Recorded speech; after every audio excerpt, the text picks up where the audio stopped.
Aggressive and screams and hungry. That booty hole, though? Hello? Onion evolved into Breloom, and together with Teriyaki, they were able to get another victory. Now, God, can I just say I love Breloom as a Pokemon? I love Breloom so much. It's, But then came his Metagross. Metagross, yeah. This might be the end. Metagross? Metagross. Wait, is it pronounced Metagross?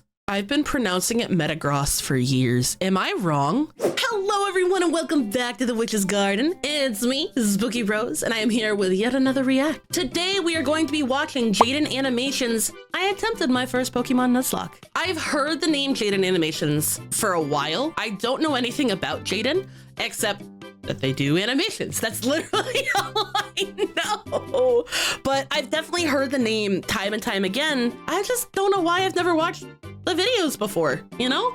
So when chat told me that I should, I absolutely was like, yeah, I'm writing this down 100%. So I'm excited to watch this. And if you guys have any other ones, because I know that this is not the only one that they've done, go ahead and like recommend them to me. I'd love to hear that. Within the Pokemon community, there's a set of self-imposed rules you can add to the games to make them more challenging, called a Pokemon Nuzlocke. You can only catch the first Pokemon you run into per route. If a Pokemon faints, it dies, and you can't use it anymore. And you have to nickname your Pokemon to get more attached to them. That means if you aren't careful, you can technically lose a Pokemon game under those conditions. I've wanted to do a Nuzlocke for the longest time. I've started a couple in the past, but never actually got to finish any because busy. But today's the day that all changes. I decided to make a video on my first full attempt at a Pokemon Ruby Nuzlocke. Let's see how it went. After Ruby? breaking free Okay. from the back of the moving truck my mom stuffed me in and introducing myself to the neighbor Brendan, the kid that I always thought was a monkey said that he heard screaming up ahead. Professor Birch is getting mauled by a level 2 Poochyena, so I let his Torchic out and she scratches the crap out of it. He gifts me Torchic for rescuing him, and I name her Teriyaki. My first Teriyaki? Jaiden, I love your names. I can't name Pokemon whatsoever. I am terrible at naming Pokemon. That's a beautiful name. I love it so much. Teriyaki. Holy hell. Mwah. I'm so here for it. First Pokemon. Walking up the route more, I run into Brendan, who challenges me to a battle, where Teriyaki proceeds to also scratch the crap out of his Mudkip. Good job, Teriyaki. You're 2 for 2. Doing great. Professor Birch gives me 5 Pokeballs, and the Nuzlocke has officially started. I walked back up to catch my first Pokemon and ran into a Zigzagoon. Alright, not the best, but I can work with this. You know, I think we're gonna have a really awesome adventure. Dude! So Teriyaki one-shotted Zigzagoon with a critical hit scratch, but whatever. Contain your murder a little bit, alright, guy? Route 102 is right around the corner, and that's where I was able to catch Corn the Seedot. Look at us, couple of friends ready to take on the Hoenn region together. After watching the weird kid Wally struggle to catch his first Pokemon, I continued on to Route 104 and found a little Talo in the grass. Aggressive and screams and hungry. That booty hole, though? Hello? Oh yeah, I know your name. Oh, In no. Petalburg Forest, a Team Magma grunt jumps some random professor, so Ari and Teriyaki peck his eyes out. Ari? Oh, hello, Shroomish. I'm gonna name you Onion. I make it to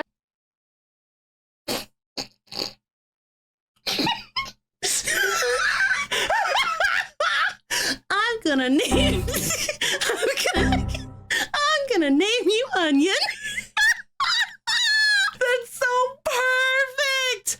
Also, does Ari mean something that I didn't understand or I'm not picking up on? I wanna double check, that's all. And Ari is aggressive. Is Ari just like for aggressive Or that's her pet bird. Oh, that's cool. Jaiden, you got birds? I wanna see Ari. Is there more than one bird? I wanna know. Westboro, and while getting ready to take on Roxanne's gym, Teriyaki kills another Zigzagoon I was about to catch. What's your problem with Zigzagoons, dude? But it turned out alright, because she also ended up evolving. Onion was able to destroy Roxanne with ease, and we got our first gym badge. Exiting the gym, we catch a glance that Team Magma is up to no good again. Of course. Something about the scorching earth or something. And this old man exclaims that they stole his Pico. Oh. Here's your dollar. Also, you're coming. Wait, can I see that again? Wait.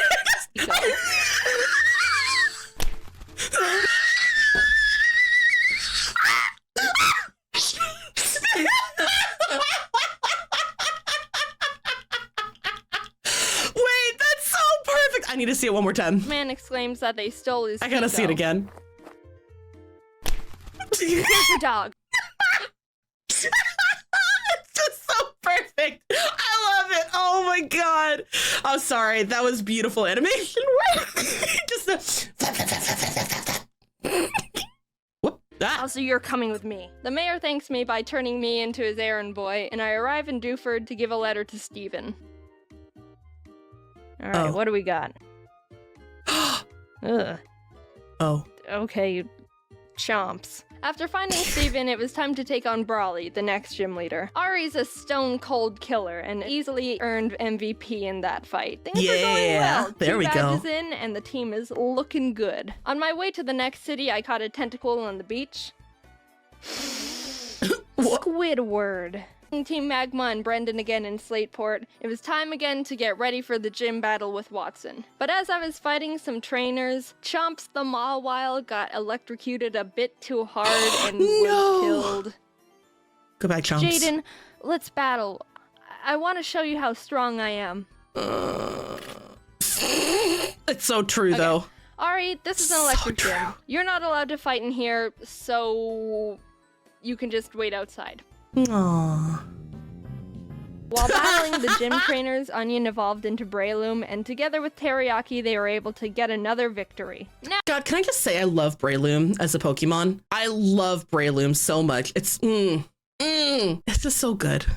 now we were riding high. 3 gym badges in and no main casualties. With our massive confidence, we decided to take on the Winstraight family's challenge of beating all their family members. I had Squidward out front to get him some experience, but we ran into some troubles with Grandma. Uh-oh. Oh god, it's gonna do a high jump kick. We can take him out, but I need a clean switch first. Oh, Whismer? So I had to sacrifice Hushchild the Whismer, but honestly that was the safest move to ensure no one else died. Goodbye, Hushchild. You might be missed. While we were heading to Fall Arbor, fighting some trainers, Ari evolved. Oh, look at my big bird. Oh, look at you. Yeah. We were almost to town, but we had to get through the sooty grass on 113. Spinda! Oh, jeez. All right, Barf, get in there with the rest of Barf them. Barf is a perfect name for a Spinda. Oh, I love it. I love that. To Meteor Falls to see Team Aqua and Team Magma arguing about water and rocks. I know. So get over here, Zubat. They kept complaining and I had to go up the volcano they were blocking to fight Maxie, the Team Magma leader. That was a hard fight. Onion and Teriyaki were able to take out his Mightyena and Camerupt, but his Golbat hit hard. I ended up having to switch in Ari and double team up to win the battle. Not the most honorable of strategies, but it worked and we're moving on. On the way down the volcano, I ran into a matchup. Oh, hello there, Chad. What? You're a female? Did I stutter? We arrived in Lava I'm loving these animations so much. Thank you, Jaiden. Thank you for these. Town and started getting through Flannery's gym. During that time, Squidward was almost killed by a Fury swiping Kecleon. Uh-oh. Oh. Uh-oh. Oh my gosh, that does a lot of damage. Stop. Oh no. But when it came time to battle, he pulled his weight and more. Honestly, with the team, there wasn't much I could have done to Flannery's fire Pokemon, but Squidward came in clutch by learning Bubble Beam, and it was all over for her. Yay! Badge 4 under our belt. Brendan met up with us outside the gym to give us goggles so we could walk in the sandstorms. I found a claw fossil, and Anorith was born. I didn't know what to name it, so my friend named him Gary. Now it was time for the 5th gym. After some training, Chad evolved into Machoke, and the team was leveled up. I started the battle with Ari, and after realizing I was in trouble... Yeah, that doesn't do a lot of damage. I managed to squeak by with more double teams. Ari was barely able to take out the first slacking, so when the second, stronger one came out, I knew I had to use a different strategy. I brought out Onion to leech seed it and try and get more chip damage in, which worked, but he was also killed by slacking. No! Onion! Rip Onion, the bestest boy. You will be missed. Facade, which I thought he could take. Chad was able to I'm finish sad. off the rest of the fight, but that was the first death that actually hurt. I'm not crying. Someone's just chopping onions in here. You're not crying, but I am! Not onion! Oh! But with every down, there's an up, and Corn stepped up and was ready to fill Onion's spot. While passing through Mauville, I'm gonna be so real. Nuzleaf and Shiftry cannot fill up Breloom's spot. Absolutely not. I don't really like C-Dot's line. That's just a personal preference. I know that Jaiden can't help it here. It's a Nuzlocke. You're given what you get, or you get what you get. But man, I don't like C-Dot's line whatsoever. again, Watson asked us to help him turn off the city's generator, and while down there I found a Magnemite. You wanna come with? Okay. We kept on our way, catching Spurky the Electrike, and while fighting some trainers, Corn survived 2 very close calls. He took a Swords Dance boosted Fury Cutter by Ninjask, and a misclick from me, which resulted in him tanking a wing attack from a Talo. No, Corn, no! Oh. Dude, Corn, I'm so sorry. You're such a trooper. Good news is Squidward evolved while training, so that's neat. We arrived in Fortree City, and this was a gym I was really nervous about. Not only did we not have a good team to take on a flying-type gym, but Winona's Altaria is notorious for sweeping teams if she sets up too many dragon dances. I went to the grass to train up the team, and the worst happened. Corn was killed by pin missile from a Zigzagoon. Wait, no. Stop, Corn! Goodbye, Corn. Corn, no, Corn! You monster, how could you do this? Is this why you kept trying to kill all the Zigzagoons? I want to think that Corn sacrificed himself because he knew we were at too much of— Oh my god, that joke!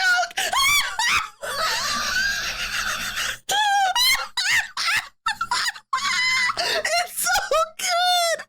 Holy hell!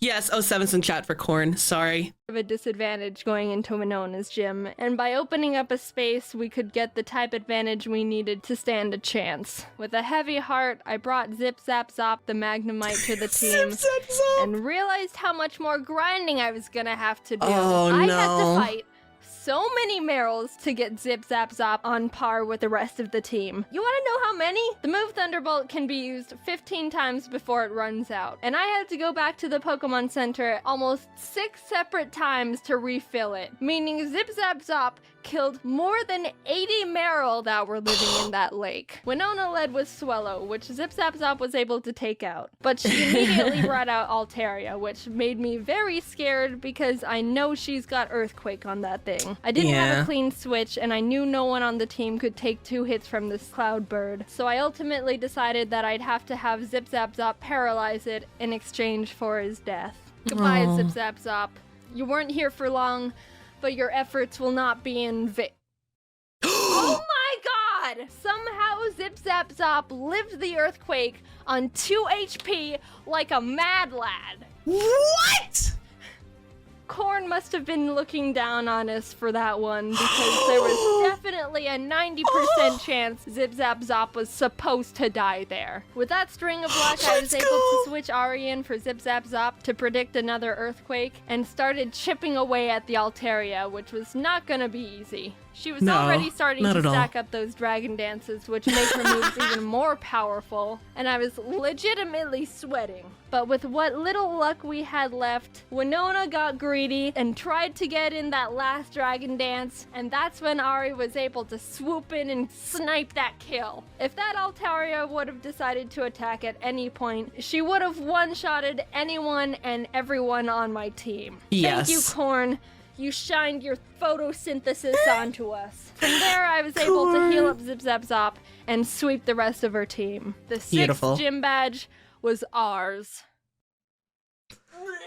Outside the Safari Zone, I found a Duskull I was able to catch. I tried to have Gary on the team since resurrecting him from the dirt, but he honestly has, like, no moves that do damage, so I decided to replace him with Sin. We arrived in Lily Cove, and I tried fishing on the beach for a Pokemon, but Chad punched the Whalmer I reeled up too hard and killed it. We stormed Team Magma's base, and while trying to get the Master Ball they've got on the ground, an electrode exploded and almost killed Chad, which was uncalled for. After beating their admin, they escaped into a submarine, and I went on to fight the next gym. Tate and Liza were the first double battle gym leaders, and I didn't realize until too late that I was just a tad underleveled for them. Oh no. They don't have any more than 2 Pokemon, so I think we should be okay.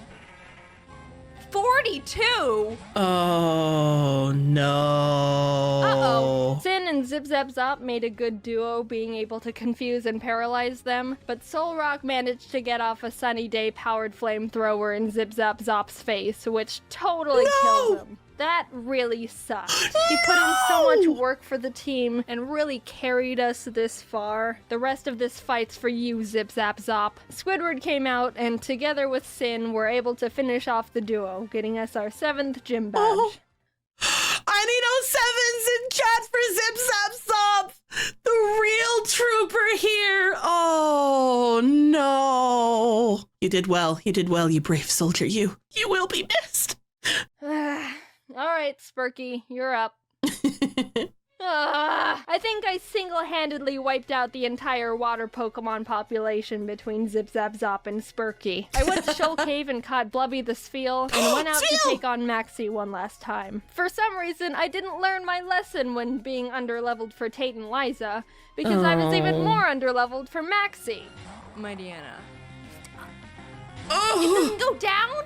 This fight was rough. Chad was able to take out his Mightyena, but I resorted to Squidward when his Crobat came out, and luck wasn't on my side here, because Squidward was killed by a high-roll wing attack. The way Pokemon works is there's a small range of damage an attack can do. It's not actually the same all the time, and it's kind of based on chance. So even though it looked like Squidward could have lived 2 wing attacks, Maxie was able to get a low roll on the first one, and a high roll on the second. Which was the death of Squidward. But it wasn't time to give up. We had to persevere for Squidward. Ari came in and took out the Crobat and lived on 1 HP when hit by Camerapt's Rock Slide. It was a tough battle, but we squeaked by. Barely.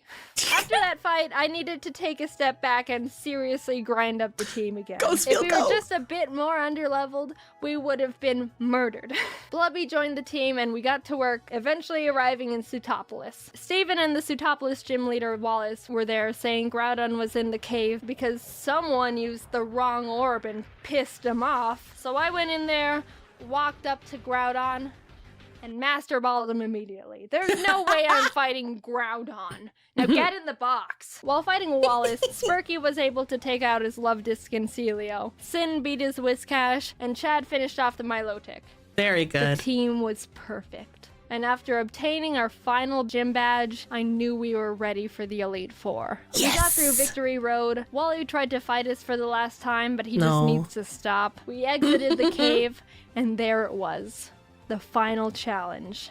Here we go. Sydney was up first, and honestly, he wasn't a challenge at all. Chad and Teriyaki were able to take care of his team with ease. Phoebe wasn't difficult either, with Sin and Blubby being MVPs. Glacia was a bit tougher. Teriyaki was able to take out her Glalie, and Spurky could handle her Celios, but her Walrein was the big problem. Walreins are thick, can tank a lot of hits, and can do a lot of damage. I would know, because I have one. I brought out Chad and she was able to get in a good amount of damage, but she was ultimately killed by Blizzard.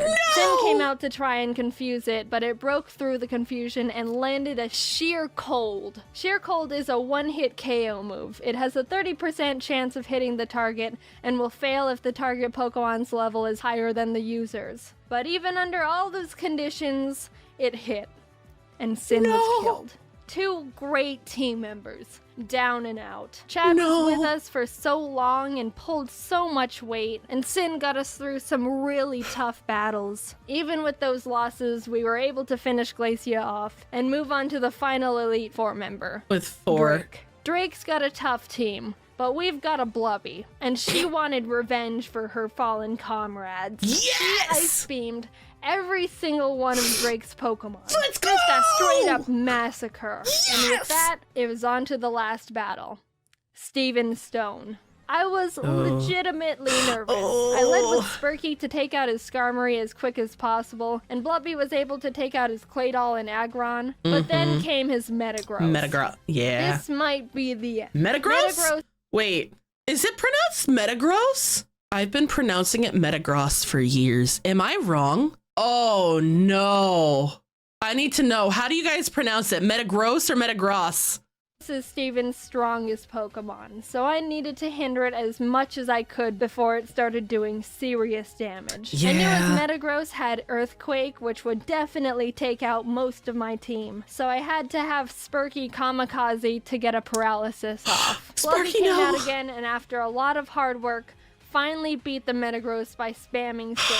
Teriyaki was able to finish his Cradily, and his final Pokemon was Armaldo, Gary's final revenge for getting booted from the team. I brought out Blubby because Teriyaki was pretty weakened, and after realizing she gets two-shotted by him, I knew she was gonna have to die. So with a heavy heart, Blubby pulled off her last surf, getting Armaldo in the red, and was killed. Blubby! Teriyaki, the Pokemon who's been with us from the start, who's seen her friends die in front of her, the OG, refused to let any more murder happen. Onion, Corn, Zip Zap Zop, Squidward, Chad, Sin, Spurky, Blubby. Their zeros and ones won't go down in vain. One good kick to the head, and we did it. We completed the Pokemon Ruby Nuzlocke. Teriyaki and Ari were the only survivors, but the whole team put in a lot of work to get us to number 1. A cheers to the true Mad Lads. That's so good! Jaiden, that was phenomenal. That was so well done. Oh my goodness. The animations were on point. Like, and that was not a short animation. That was, how long was that? That was 17 minutes of animation. Are you kidding me? That's incredible talent. Do you guys want me to watch more? Do you want me to watch the other Nuzlocks? Are there any other Jaiden animation videos you want me to watch? Go ahead and put it down in the comments. And I am obligated to say this. I have been told by my friends I have to say this. Like, comment, and subscribe. I'm not good at the whole YouTube thing. I'll get there someday. But thank you everybody so much for watching. And remember, stay hydrated and there is always room to grow. Goodbye.